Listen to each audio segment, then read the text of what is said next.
Pemirsa, ribuan penumpang asal Samarinda, Kalimantan Timur tiba di Pelabuhan Parepare, Sulawesi Selatan. Mereka nekat mudik meski ada larangan dari pemerintah untuk melakukan perjalanan demi meminimalisir penularan COVID-19.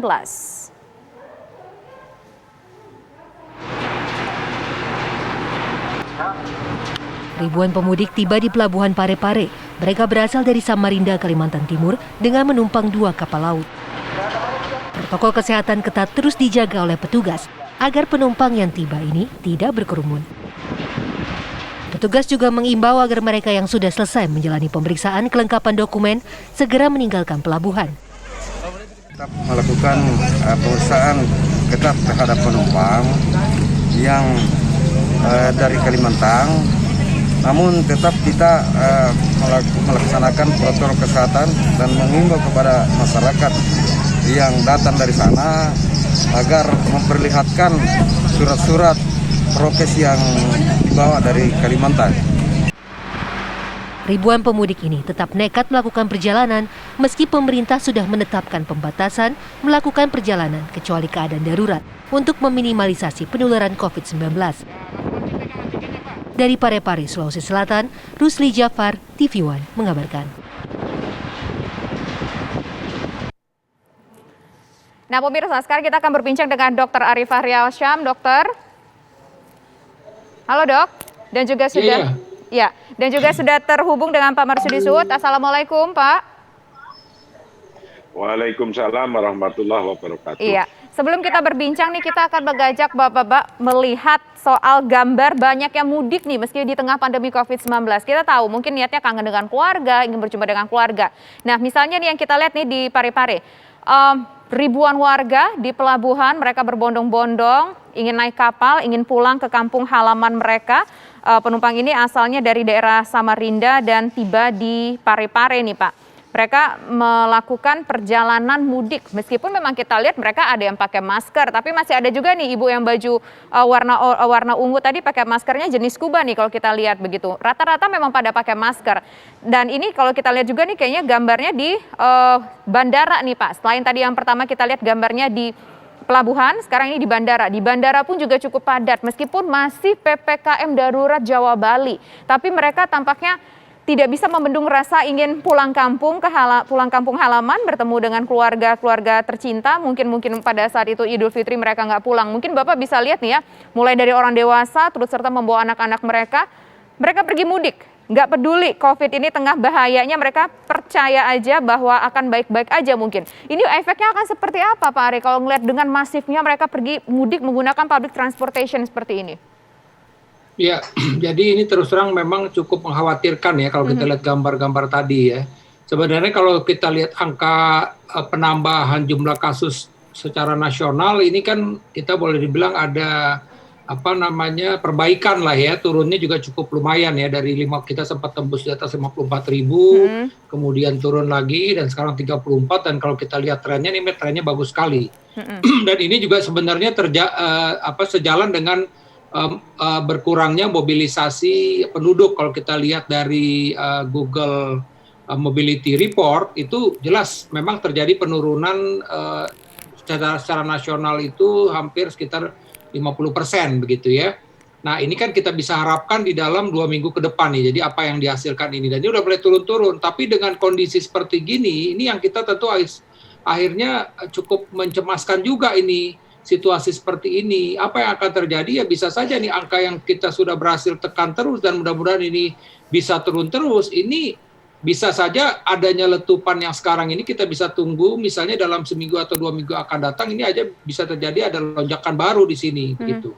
Nah ini yang harus dipahami, posisi ini kan agak beda ya, artinya bahwa posisi virusnya maksud saya ya, artinya dulu tuh kita belum ada varian Delta ini kan belum ada. Nah sekarang ini kan yang kenapa angka penambahan kita ini cukup drastis ya, saya sampaikan misalnya pada kesempatan yang lalu bahwa untuk mencapai 1 juta ini kita bisa mencapai dalam 10 bulan 1 juta pertama. Kemudian 1 juta berikutnya itu bisa tercapai dalam 5,5 bulan. Nah ini 1 juta berikutnya, ini hitungannya kalau dalam 2-3 hari ini tembus sampai 3 juta, ini berarti sekitar 1 bulan tembus. Dan ini 1 bulan ini memburuk terjadi peningkatan hampir 1 juta ini terjadi karena ada varian Delta. Dan report terakhir pun itu memang varian Delta sudah menyebar secara umum ya di seluruh Indonesia ini. Ya terakhir kan juga dilaporkan oleh Kementerian Kesehatan sudah ada di Papua misalnya seperti itu. Ya memang kalau bicara soal ditemukannya varian ini tergantung apakah dilakukan sequencing atau tidak. Tapi pemerintah memang cukup masif ya untuk memapping ini. Jadi ini yang kita khawatirkan kalau terjadi kerumunan seperti ini, masyarakat juga tidak konsisten di dalam melaksanakan pemakaian masker, ya kita bisa ya cukup mengkhawatirkan lah. Kita bisa prediksi bisa aja terjadi peningkatan kasus. Nah ini udah terlanjur kan ini terjadi. Cuman ini tadi ini memang peran dari tokoh-tokoh agama yang ada di tengah-tengah masyarakat kemudian, dan saya rasa MUI kan nanti mungkin Pak dari MUI menyampaikan ya bahwa kita disarankan untuk sholat Idul Adha di rumah saja misalnya kan besok ini. Dan selain itu kan masalahnya mereka ini juga, ya saya nggak tahu kalau ini sebagian dari masyarakat yang kita lihat ini misalnya memang Idul Fitri tidak ketemu. Justru masalahnya adalah ketika mereka bersilaturahim, mereka buka masker, mereka makan-makan, disitulah penularan bisa terjadi. Oke, baik. Artinya cukup berbahaya begitu ya, apalagi maskernya juga belum tentu mereka pakai maskernya masker medis, mungkin juga pakai maskernya caranya nggak benar. Nah sekarang saya ingin ke Kiai Marsudi Syuuh terlebih dahulu. Kenapa sih mereka masih tetap pergi mudik, Kiai? Padahal kan sudah pernah dihimbau juga bahwa dari ulama, sebagian besar ulama di Indonesia mengatakan sebaiknya jaga jarak, tegakkan protokol kesehatan di masa seperti ini. Kenapa mereka tampaknya masih ingin tetap pergi ngotot, pergi mudik? Ya, karena fasilitas mudik oleh pemerintah masih dibuka. Di sini letaknya. Mestinya pemerintah, kalau memang benar-benar sungguh-sungguh untuk orang tidak keluar, ya fasilitas itu ditutup. Itulah yang disebut dalam agama sadduz dzari'ah, menutup lubang yang kira-kira bisa membuat madorot. Nah, lubangnya dibuka oleh pemerintah. Begitu masih kita harus terus menyampaikan ke publik, memang benar bahwa sekali menyampaikan di publik pasti masih kurang. 2 kali, 3 kali, saya hampir setiap hari menyampaikan di publik. Tapi kalau pemerintah masih buka fasilitas untuk pulang kayak gitu, ya pasti akan dipakai oleh orang.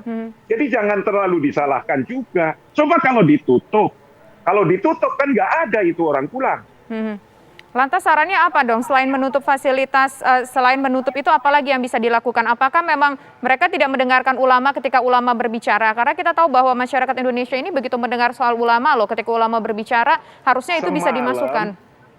Ya, semalam ulama-ulama dari seluruh organisasi itu menyampaikan kepada Wapres. Dan untuk minta disampaikan kepada Presiden. Kita akan menyampaikan, NU juga telah menyampaikan lewat surat-suratnya, lewat otoritas ke NU-nya sampai ke ranting, sampai ke bawah, yaitu tentang protokol-protokol menghadapi Idul Adha ini. Begitu pula MUI telah membuat protokol-protokol cara menghadapi bagaimana untuk Idul Adha ini. Nah, yang dilarang itu kan adalah kumpulnya, di masjid kumpulnya, sehingga masjid-masjid suruh ditutup. Kita juga akan ngikuti. Tapi kalau fasilitas yang saya lihat kayak gini, ini kan fasilitas pemerintah juga. Betul. Yang membuka pemerintah juga. Mestinya tidak begitu. Kalau kita sungguh-sungguh, ayo bareng-bareng. Gitu. Oke, baik. Nanti kita akan berbincang lebih lanjut lagi ya, usai jeda berikut pemirsa. Kami akan kembali sesaat lagi. Ngotot mudik Idul Adha ketika pandemi tengah berlangsung pemirsa. Nah, sekarang saya ingin ke Dr. Ari lagi. Dr. Ari, Prof. Ari? Iya Mbak. Begini, ini kan tadi kalau menurut Kiai Marsudi Syuuh tadi bahwa sebetulnya ya masyarakat sudah dikasih tahu, tapi masalahnya pemerintahnya tuh nggak menutup kerannya, pemerintah tetap membuka fasilitas untuk mereka pergi mudik. Bagaimana tanggapan Anda? Ya, jadi sebenarnya kan begini, kalau kita memang mau bicarakan PPKM darurat, itu memang sejatinya memang bagaimana mobilisasi orang ini bisa dibatasi. Misalnya, oke, di dalam kendaraan umum gitu ya, di dalam kendaraan dibatasi orang untuk naik pesawat ya kan, kemudian dibatasi juga sekarang ini kan misalnya kalau di Jakarta, Jabodetabek itu susah itu orang untuk naik kereta karena memang berbagai macam syaratnya. Jadi kembali lagi, betul tadi saya setuju dengan Pak Kiai bahwa ketika itu memang diberikan peluang oleh kepada masyarakat ya, masyarakat akan mengambil peluang tersebut begitu loh. Karena kan ini kan pandemi sudah berlangsung lama. Toh juga ya mungkin saya nggak tahu ya di kada keluarga-keluarga ini mungkin juga memang mereka bisa belum merasakan langsung gitu ya. Walaupun kalau saya misalnya pribadi ada di Jakarta ini ya misalnya adik ipar saya kena, sepupu saya kena misalnya gitu, paman saya kena, itu udah seperti itu. Saya nggak tahu di teman-teman saudara-saudara kita ini udah seperti itu atau belum gitu. Kalau memang itu belum sampai, memang tidak merasakan dampak daripada COVID ini gitu. Jadi saya memang setuju mestinya kalau kita bicara soal pembatasan bagaimana orang bergerak, mobilisasi, termasuk juga fasilitas orang untuk bergerak tersebut. Kan sejatinya ketika dilakukan pengetatan ya kan, bahwa orang untuk lewat sini mesti ada checkpoint, itu kan sama juga. Ketika memang ini tadi ada pembatasan, misalnya kan waktu pas, waktu saat mudik lebaran saja kan kita tahu bahwa ketika dibuat sedemikian rupa bahwa ini tidak boleh mudik, orang mudik sebelumnya. Nah, ketika ini tidak ada pengumuman orang bisa boleh mudik untuk Idul Adha ini ya. Baik. Sarananya juga ada ya, pasti akan dimanfaatkan oleh masyarakat. Gitu. Baik, itu sarana dimanfaatkan oleh masyarakat sesulit apapun jalan yang mungkin diberikan oleh pemerintah supaya nggak mudik, tapi selalu ada cara untuk mereka melakukan mudik karena memang hasrat untuk pulang kampung begitu besar. Nah, selanjutnya nanti saya ingin ke Sud Marsudi, Marsudi Syuud, tapi nanti kita harus menyimak kumandang azan maghrib untuk wilayah DKI Jakarta dan sekitarnya berikut ini pemirsa.